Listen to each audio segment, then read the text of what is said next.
ऊपर हमला कर दिया। मेरे गुस्से मारे, धक्का मारा, लात मार के मुझे नीचे पटक दिया और आधा पार्ट मेरे पास अभी और है। और ये जेल में जो लोग बलात्कार दुष्कर्म के अंदर बंद है, उससे बड़े इस विधानसभा के अंदर बैठे हैं।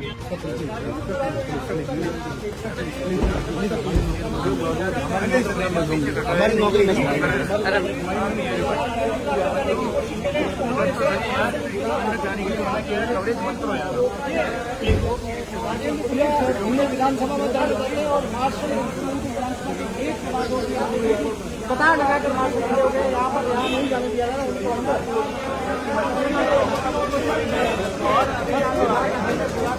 असेंबली के अंदर नहीं जाने दिया जा रहा है।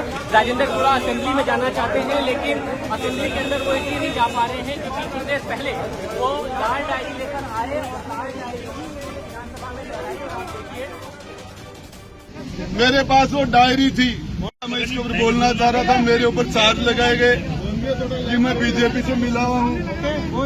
मेरे ऊपर चार्ज मुझे कहा गया कि मैं माफी मांगू। मैं पूछना चाह रहा था मैं किस सब्जेक्ट की माफी मांगू, मैंने कौन सी गलती की है, मेरी गलती क्या है, मैं किस चीज की माफी मांगू। मैंने 2008 में आपको 6 MLA लाके दिए। 2018 में मैंने आपको फिर आपकी लंगड़ी सरकार को मैंने मजबूती दी। आपके सरकार के संकट में मैंने आपका साथ दिया। राज्यसभा के मेंबरों में मैंने आपके हर बार हम आपके पैनल से जीत के नहीं आए थे। हमने आपको राज्यसभा में 1 नहीं 2 बार नहीं 6 बार वोट दिया है।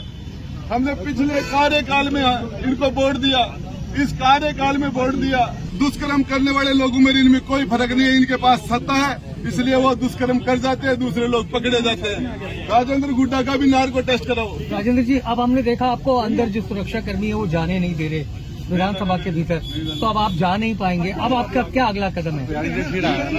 इसमें मैं लड़ाई लड़ूंगा, पब्लिक में जाऊंगा, आपके पास आऊंगा, तो हो सके जहाँ जा ये लड़ाई।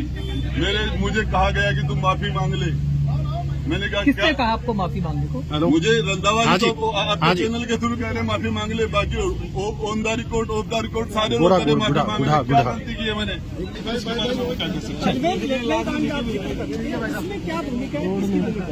उसमें कांग्रेस के पूर्व युवा कांग्रेस के अध्यक्ष गहलोत जी प्रोटोकॉल तोड़ के वहाँ के एसपी से मिलने के लिए गए थे।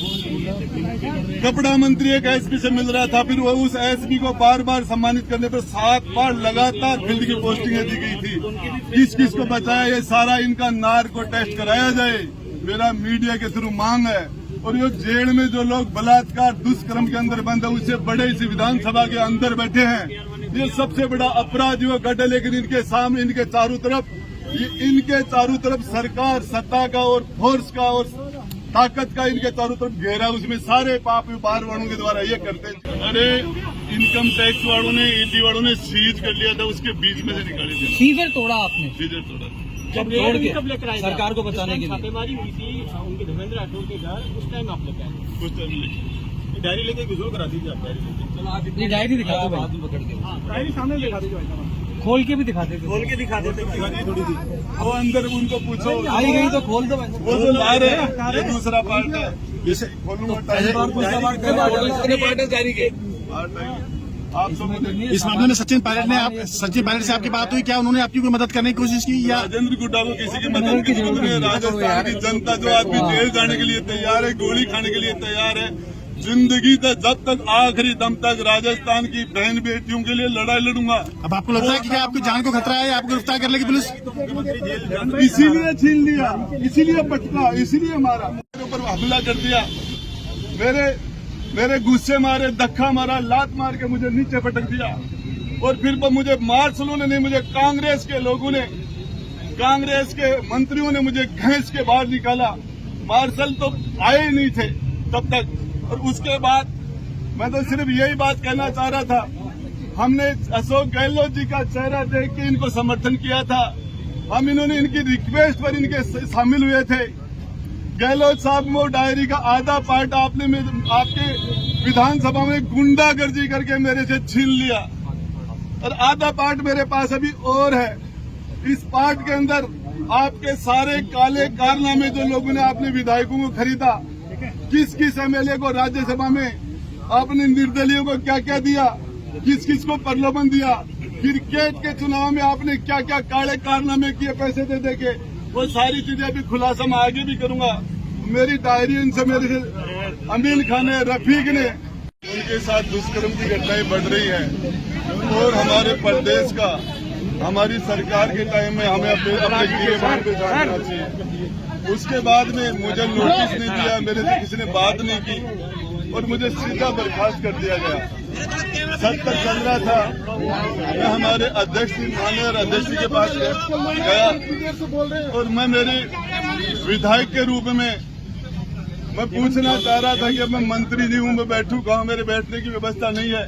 मुझे विधायक के रूप में कहीं बैठने के लिए जगह नहीं दी गई थी। मुझे किस चेयर पर बैठना मैं ये पूछना चाह रहा था और मुझे क्यों नहीं, मुझे बर्खास्त किया गया, उस बारे में मैं मेरा वक्तव्य देना चाह रहा था और उसके अंदर मैं कहना चाह रहा था। मेरी बात मैं 2 मिनट में 5 मिनट में खत्म करना चाह रहा हूँ।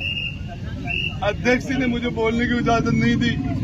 इसके बीच में धारीवाल जी ने बोलना शुरू किया। मैं धारीवाल जी को कहा, साहब मैं बोलना चाह रहा हूँ। मुझे सदन से बर्खास्त किया गया है और महिलाओं के इशू पर बर्खास्त किया गया। मेरे क्षेत्र की एक लड़की 25-20 साल की प्रियंका का 2 दिन पहले गला रेत कर हत्या कर दी गई। दूल्हे और दुल्हन को गोली मार दी गई मेरे क्षेत्र में। हमारे रोज दुष्कर्म के कीर्तिमान स्थापित हो रहे हैं।